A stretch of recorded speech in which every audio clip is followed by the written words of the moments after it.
बलिहारी गुरु आपने त्योहारी के बाद जिनी मानिस तय देवता करतन लागी बार कबीरा करतन लागी बार। आज हम लोग जानने वाले हैं कबीरदास जी की जीवन परिचय के बारे में। भक्तिकालीन द्वारा श्री निर्गुणाश्रयी शाखा के अंतर्गत ज्ञान मार्ग का प्रतिपादन करने वाले महान संत कबीरदास जी की जन्म तिथि के संबंध में कोई निश्चित मत प्रकट नहीं किया जा सकता। प्रामाणिक साक्ष्य उपलब्ध न होने के कारण इनके जन्म के संबंध में अनेक जनश्रुतियां एवं किंवदंतियां प्रचलित हैं। कबीर पंथ में कबीर का आविर्भाव काल सन 1455 और 1398 ईस्वी में ज्येष्ठ शुक्ल पक्ष में पूर्णिमा को सोमवार के दिन माना जाता है। कबीर के जन्म के संबंध में निम्न काव्य पंक्तियां प्रसिद्ध हैं। 1455 साल गए चंद्रवार 61 ठए, जेठ सूदी बरसायत को पूरनमासी प्रगट भये। घन गरजे दामिन धमके, बूंदे बरसे झर लाग गए।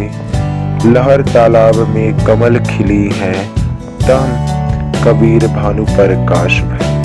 भक्त परंपरा में प्रसिद्ध है कि किसी विधवा ब्राह्मणी को स्वामी रामानंद के आशीर्वाद से पुत्र उत्पन्न होने पर उसने समाज के भय से काशी के समीप लहर तालाब के किनारे फेंक दिया था, जहां से नीमा और नूरी नामक जुलाहा दंपति ने उसे ले जाकर पाला और उसका नाम कबीर रखा। कबीर के जन्म स्थान के संबंध में 3 प्रकार के मत प्रचलित हैं। काशी, मगहर और आजमगढ़ के जिले में बेलहरा गांव। सर्वाधिक स्वीकार मत काशी का ही है। भक्त परंपरा एवं कबीर पंथ के अनुसार स्वामी रामानंद जी इनके गुरु थे। कबीर अपने युग के सबसे महान समाज सुधारक, प्रतिभा संपन्न एवं प्रभावशाली व्यक्ति थे। ये अनेक प्रकार के विरोधी संस्कारों में पले थे और किसी भी ब्राह्मण आडंबर, कर्मकांड और पूजा पाठ की अपेक्षा पवित्र, नैतिक और सादे जीवन को अधिक महत्व देते थे। सत्य, अहिंसा, दया तथा संयम से युक्त धर्म के सामान्य स्वरूप में ही ये विश्वास करते थे। जो भी संप्रदाय इन मूल्यों के विरुद्ध कहता था, उसका ये निर्ममता से खंडन करते थे। इसी से इन्होंने अपनी रचनाओं में हिंदू और मुसलमान दोनों के रूढ़िगत विश्वासों एवं धार्मिक कुरीतियों का विरोध किया।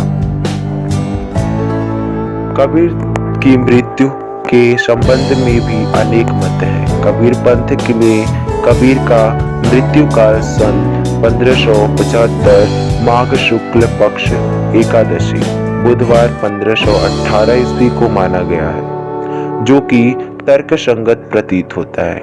कबीर परिचयी के अनुसार 20 वर्ष में कबीर चेतन हुए और 100 वर्ष तक भक्ति करने के बाद मुक्ति पाई, अर्थात इन्होंने 120 वर्ष की आयु पाई थी।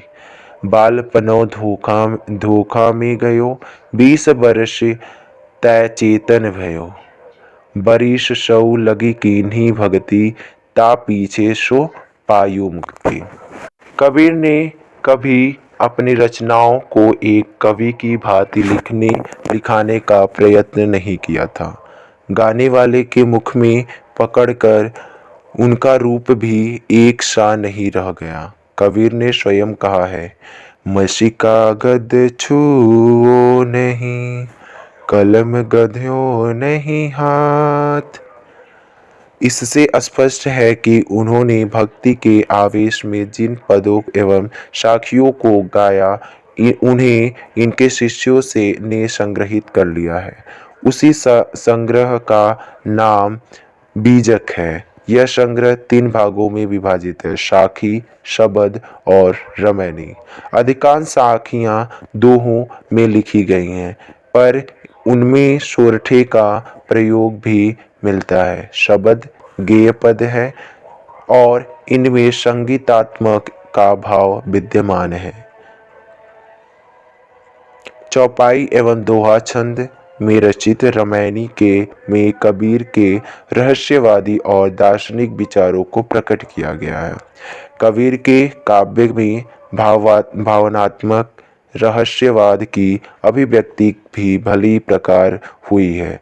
भावात्मक रहस्यवाद माधुर्य भाव से प्रेरित है।